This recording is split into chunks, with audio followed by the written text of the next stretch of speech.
An indictment has been issued by a Lowndes County grand jury against a woman accused of killing her husband on Facebook Live. What's the conversation? Move, bro. I'm trying to get ready for work, man. Go on. How you getting ready for work? What is going on? That's all I'm here.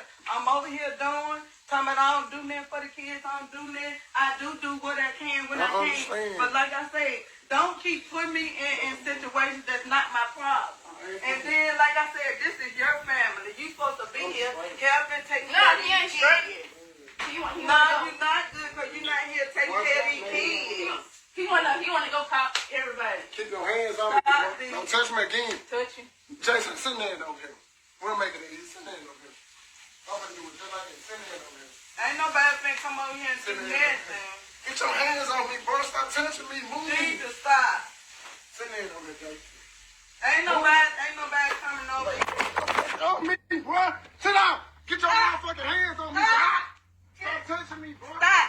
Stop touching me. Stop. Murder scene, bro. Stop. Touch me again. Stop. Let go. Touch me. Touch me again. Touch me a motherfucking again. Stop pushing me. Ain't nobody finna do nothing. Ain't nobody finna do nothing. Open this house. Ain't nobody. Stop. Don't worry about it. Touch me again. Touch me again. Stop. Yeah. Touch me again. Yeah. Stop. Yeah, bitch.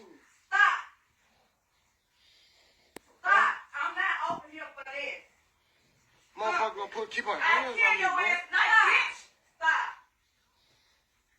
Nobody, I can get out my bed for this. Man, people so stop. Oh, you ain't getting nothing. Everything in the top belongs to me. Stop. Get somewhere and sit down.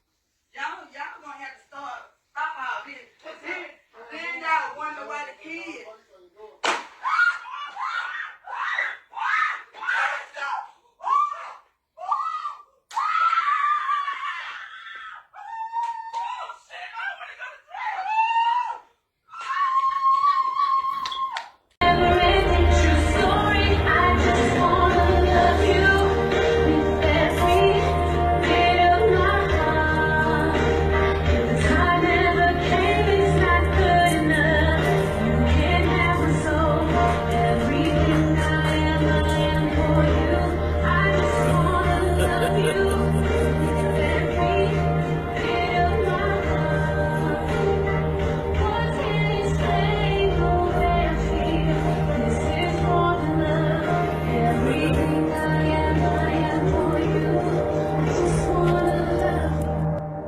March 25th, Green Tree Apartments, Leake County, Mississippi. A woman picks up her phone and goes live on Facebook. Her husband just wants to leave for work. Within minutes, thousands of people will witness a murder in real time. His name was Jeremy Brown, 28 years old, delivery driver, construction worker, father of 4, the kind of man his friends called dependable, the type who stayed calm when things got heated. Someone who avoided conflict whenever he could. That Saturday morning, all Jeremy wanted was to get ready for work. But his wife, Katie Michelle Brown, had been building up to this moment. She'd been posting online for days. Accusations of cheating, claims he was never around, screenshots of text messages she said proved he'd been unfaithful. And now, she wanted the world to watch. She went live. The camera was rolling. Her voice filled the room with accusations. Infidelity, neglect, abandonment. In the background, her mother's voice added fuel to every claim. And Jeremy, he kept trying to de-escalate. Over and over, he said the same thing. I'm not arguing with you. I just need to get ready for work. Oh man, that's what I'm finna do. I'm finna get up. I ain't really trying to argue at all. I'm just trying to get up. No, you wanna go tell your family about this and about that. You wanna do this. I'm trying to leave from over here and pee, man. I ain't trying to argue at all. Ain't nobody. I'm gonna take my car key off. Got my key. Stop. What is the conversation? No, what's the conversation? What's the conversation? Keep your hands on. What's the conversation? Keep your hands on. Don't touch me, bro. What's the conversation? Move, bro. I'm trying to get ready for work, man. Go on. How you getting ready for work? He wasn't yelling, wasn't threatening, wasn't even engaging with the accusations being thrown at him. He was trying to do what he'd always done, keep the peace and walk away. But Kadia wouldn't let him leave. There was no physical fight. Jeremy never touched her, never raised a hand. He was unarmed. All he did was turn his back and try to walk away from the argument. Then, off camera, a single gunshot. The sound cuts through everything. Kadia's voice immediately follows. I don't want to go to jail. I don't want to go to jail. Moments later, she tells one of their children, one of the 4 kids who were in that home, your father is dead. The live stream ends. Don't touch me. Murder scene, Don't touch me again. Let go. Touch me. Touch me again. Touch me. Get some wins. Sit down. Y'all gonna have to stop all this. Then y'all wonder why the kids.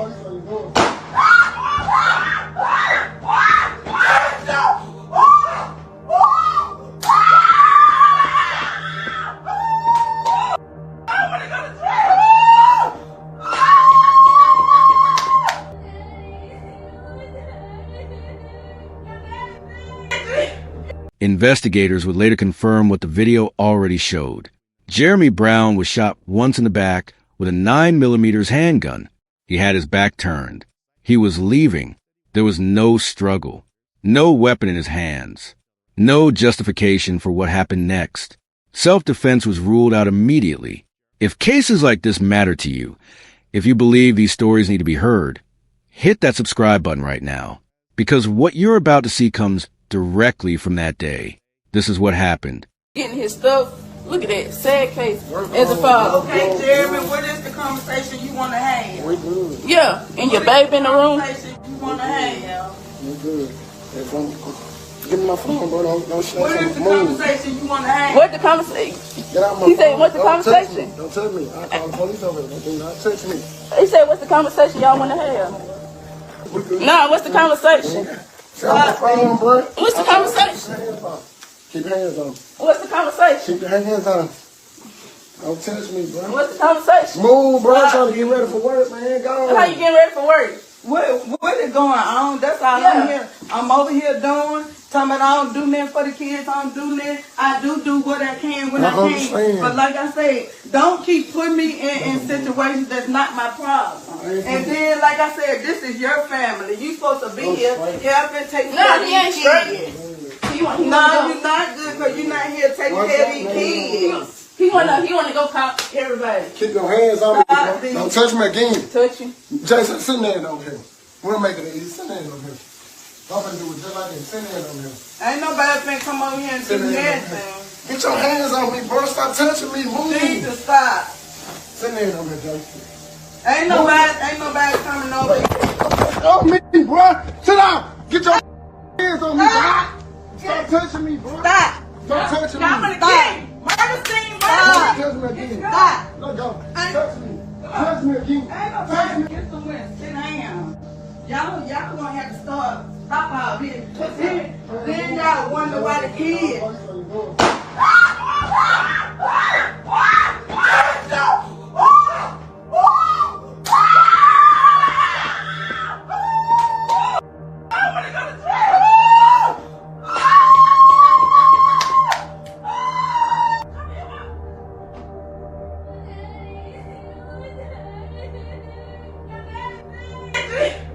For the first time from the mother of a man killed by his wife on Facebook Live. That crime happened in Columbus, and it is also there where we found out this afternoon the wife's punishment for that crime. Let's go live to WTVA's Jake White, who was in the courtroom when the judge handed down her sentence. The crime happened in March of last year. The guilty plea and punishment happened today. Now, the woman that you see on your screen right now, that is Khadijah Brown, the woman from Columbus who shot and killed her husband, Jeremy Brown, on Facebook Live. Yeah, you heard me right. Facebook Live. She pleaded guilty to second-degree murder before a more than 90-minute sentencing hearing this afternoon at the Lowndes County Courthouse. Khadijah Brown took the stand during the hearing and was noticeably upset. She told the court she did not mean to shoot her husband in the head. Circuit Judge Michelle Easterling reviewed the Facebook Live video that went viral last year, then sentenced Khadijah Brown to 40 years in prison with 6 years suspended. The victim's mother watched as her son's killer found out her punishment. I feel justice has been served. I'm very happy, and just glad it's all over.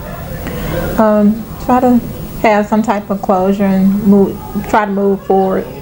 We have Jeremy, who was a hard-working man, worked a 9 to 5, provided for his family, took his family to church. In this case, it was so senseless, just out of that emotional state of being angry, to take him away from his family. It was very disturbing, and this was a very emotional case. We learned in court the defendant's 4 children were at home when she killed her husband, and now she'll spend 30 years behind bars away from them for a killing that she says was an accident. Live here in Columbus, Jake White, WTVA 9 News.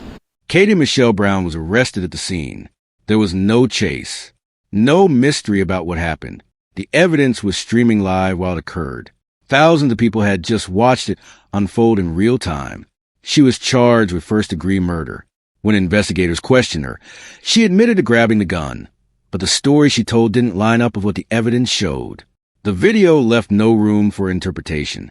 Jeremy had his back turned. He was walking away. There was no threat, no justification. Katie eventually pled guilty to second-degree murder.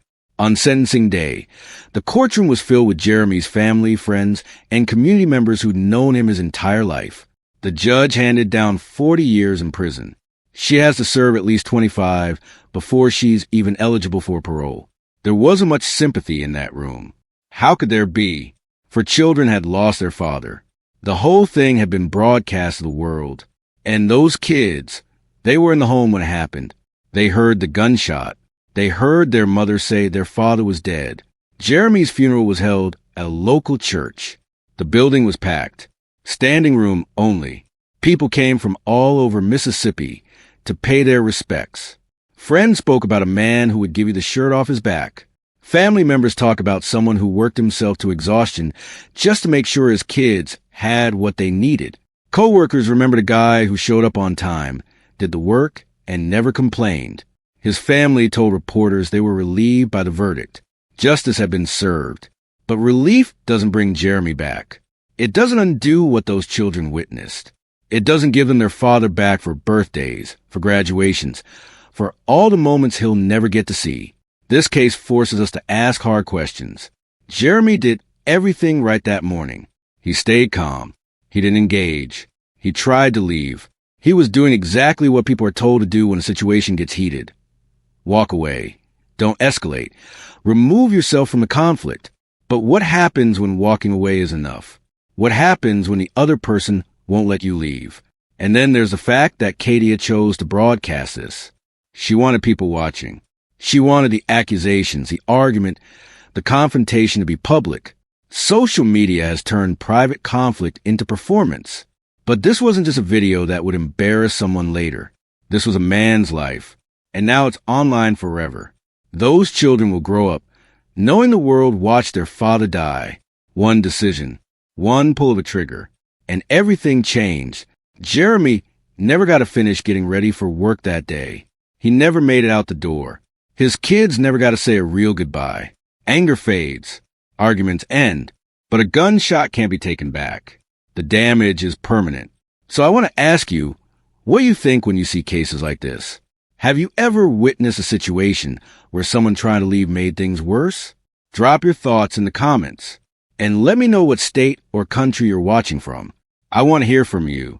If this story meant something to you, if it made you think, if it reminded you that these situations are real and they happen every day, share this video.